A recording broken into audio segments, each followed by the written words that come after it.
महाराष्ट्र विधानसभा election 2024 में क्या महाराष्ट्र का मुसलमान अपनी गलती दोहराने वाला है, या फिर एक बार फिर से एनसीपी और कांग्रेस और शिवसेना से धोखा खाने वाला है, या महाराष्ट्र का मुसलमान होश का नाखून चबाकर एआईएमआईएम को किंगमेकर बनाकर ओवैसी जी की सरकार बनाने वाला है? कौन जीतेगा महाराष्ट्र का इलेक्शन, कौन होगा महाराष्ट्र का अगला मुख्यमंत्री? सर्वे ने सबको हिला कर रख दिया है।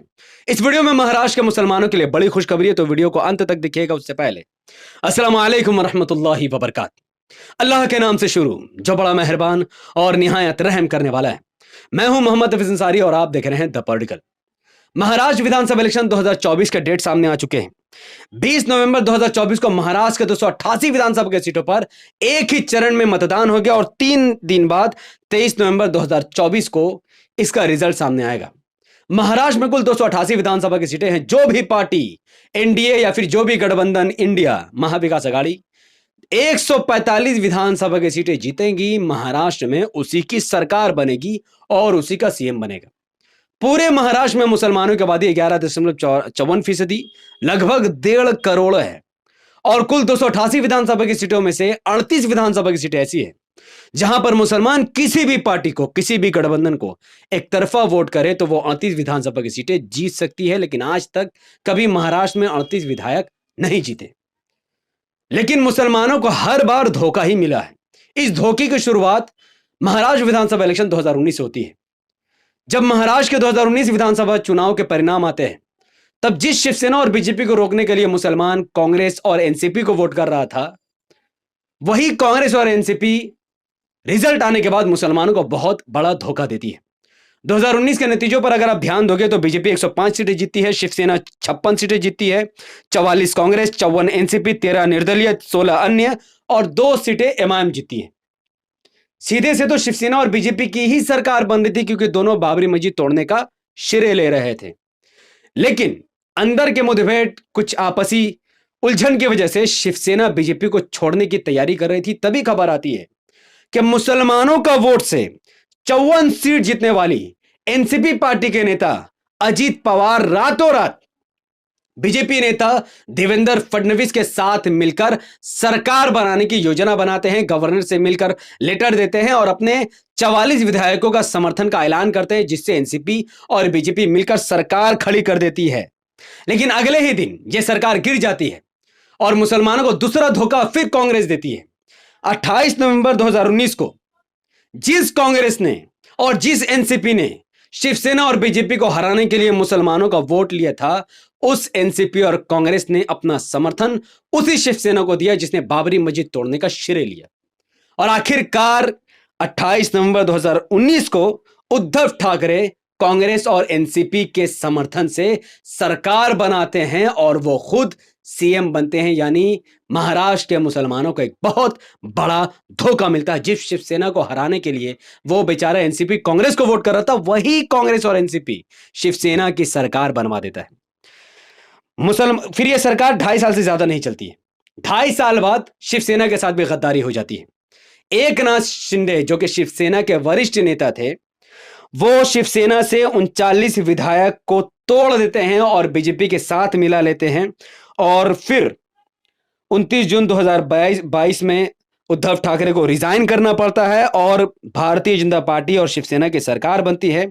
और 39 सीटों के समर्थन से एकनाथ शिंदे किंगमेकर बनकर महाराष्ट्र में सरकार बना लेते हैं। फिर 4 जुलाई 2023 को मुसलमान को तीसरा बहुत बड़ा धोखा मिलता है। जो एनसीपी मुसलमानों के वोटों की वजह से 54 सीटें जीती थी, वो एनसीपी उसके 41 विधायक अजीत पवार के साथ मिलकर बीजेपी में शामिल हो जाते हैं, बीजेपी की सरकार बनाने में शामिल हो जाते हैं, बीजेपी का साथ देते हैं, बीजेपी का सपोर्ट कर देते हैं। तो मुसलमानों को पहला धोखा, दूसरा धोखा, तीसरा धोखा सब एनसीपी कांग्रेस ने दिया। शिवसेना की कभी सरकार बनाई, कभी बीजेपी की सरकार बनाई। मुसलमानों के फीलिंग के साथ खिलवाड़ 5 साल तक चलता रहा। लेकिन एआईएमआईएम, जिसको मुसलमानों ने सिर्फ वो 2 विधायक दिए, वो एमआईएम अब तक ना शिवसेना के साथ गई ना बीजेपी के साथ गई, बल्कि मुसलमानों के साथ न्याय करती रही और उनके वोटों की हिफाजत करती रही। इस बार क्या अलग है? इस बार अलग यह है कि एक आंकड़े सामने आए हैं, एक सर्वे सामने आया है। जिस सर्वे का, जिसे मैट्राइज ने किया है, उस सर्वे के अकॉर्डिंग कोई बहुमत से सरकार नहीं बना रहा है। महाराष्ट्र के 288 विधानसभा के सीटों में से बीजेपी 95 में से 195 और 105 सीटें जीत रही है। शिवसेना जो कि शिंदे गुट का है वो 19 से 24 सीटें जीत रहा है और अजीत पवार की एनसीपी 7 से 12 सीटें जीत रही है। तो तीनों को अगर एक साथ आप मिला लोगे तो 145 सीटें नहीं होती है। फिर इंडिया यानी महागठबंधन में से कांग्रेस 42 से 47 सीटें जीत रही है, शिवसेना 26 से 31 सीटें जीत रही है और शरद पवार की जो एनसीपी पार्टी है वो 23 से 28 सीटें जीत रही है। जाहिर है कि इन तीनों का भी अगर आप आंकड़ों को मिला लें तो तीनों भी बहुमत से काफी दूर है और अन्य पार्टियां 11 से 16 जीत रही है। जिसको देखते हुए असदुद्दीन ओवैसी साहब ने एक मास्टर प्लान खेला है और एमआईएम लगभग 30 सीटों पर अपने उम्मीदवार उतारने की तैयारी कर रही है। लगभग 30 सीटें एमआईएम लड़ने की पूरी तैयारी कर चुकी है। अब ये वो 30 सीटें हैं जिस पर अगर मुसलमान एक तरफा वोट कर दे तो कम से कम 25 सीटें तो एमआईएम जीत ही जाएंगी और यहां पर एआईएमआईएम को किंग मेकर बनने का बहुत बड़ा अवसर मिल सकता है। महाराष्ट्र के मुसलमान अगर चाहे तो ये जो पोल ओपिनियन पोल मैंने बनाया है ये सच साबित हो सकता है। अब देखिए इसके पीछे कितना बड़ा लॉजिक है। इसके पीछे जहां पर बीजेपी 110 सीटें जीतेगी, भाई क्यों? आप पूछेंगे क्यों? पहली बात तो महाराष्ट्र का हिंदू बटा हुआ था कि हम कट्टर हिंदुत्व शिवसेना को वोट करें या फिर बीजेपी को वोट करें। इस बार क्या हुआ, शिवसेना बटी हुई है तो महाराष्ट्र का हिंदू कहीं ना कहीं बीजेपी की तरफ थोड़ा सा भटकेगा। तो बीजेपी जो पिछली बार कम सीटें जीती थी इस बार उसकी सीटें कुछ बढ़ जाएंगी, 110 सीटें जीत जाएगा। शिंदे गुट का जो शिवसेना है वो 10 से ज्यादा सीटें नहीं जीत सकती है। पिछली बार जो शिवसेना 54 सीटें जीती थी इस बार वो शिवसेना 54 सीटें नहीं जीत सकती है क्योंकि उद्धव ठाकरे के चेहरे पर वो इलेक्शन हुआ था, शिंदे के चेहरे पर इलेक्शन नहीं हुआ था। तो शिंदे गुट का ये जो शिवसेना है वो 10 सीटों से ज्यादा नहीं जीत सकती है। बात जहां तक एनसीपी की है तो अजीत पवार की जो वैल्यू है वो शरद पवार से ज्यादा नहीं है, तो अजीत पवार भी 5 से ज्यादा सीटें नहीं जीत सकते हैं। तो ओवरऑल इनकी सरकार नहीं बन रही। अब बात करें महाविकास अघाड़ी की, कांग्रेस 50 से ज्यादा सीटें महाराष्ट्र में जीत सकती है क्योंकि राहुल गांधी ने कांग्रेस को कुछ हद तक डेवलप किया है, कांग्रेस की छवि बदली है। तो महाराष्ट्र का हिंदू कांग्रेस के साथ जाएगा, दलित जाएगा। शिवसेना जो उद्धव ठाकरे के गुट की है काफी ज्यादा पाला बदलने की वजह से भी, सेक्युलर होने की वजह से उनको थोड़ा नुकसान होगा, फिर भी उनके जो कट्टर समर्थक और वोटर है वो तो उनको वोट करेंगे। तो 35 सीटें शिवसेना जीत रही है और शरद पवार जिनकी बहुत ज्यादा बड़ी छवि है महाराष्ट्र में वो भी 35, क्योंकि पिछली बार भी ये लोग 35-40 सीटें जीत रहे थे। तो इस बार कुछ नुकसान कम करके 35 सीटें ये भी आराम से जीत सकते हैं।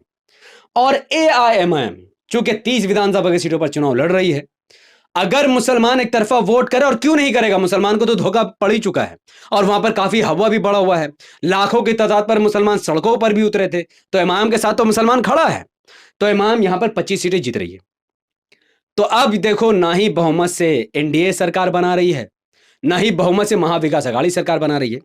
महाविकास अघाड़ी कुल कांग्रेस के 50, शिवसेना के 35 और एनसीपी के 35 सीट मिला ले तो 120 सीटें जीत रही है।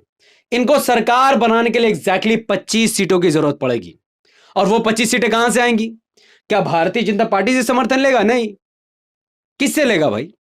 अगर सिर्फ एमआईएम इनके पास ऑप्शन है, ओनली एमआईएम, और एमआईएम इनको समर्थन क्यों देगी? एक रीजन, इम्तियाज जलील साहब को महाराष्ट्र का सीएम बनाना पड़ेगा। तो मुसलमानों को, अगर मुसलमान, महाराष्ट्र के मुसलमान एमआईएम को 25 सीटें दिलाते हैं तो सबसे पहला फायदा मुख्यमंत्री मुसलमान का होगा, इम्तियाज जलील साहब मुख्यमंत्री बनेंगे।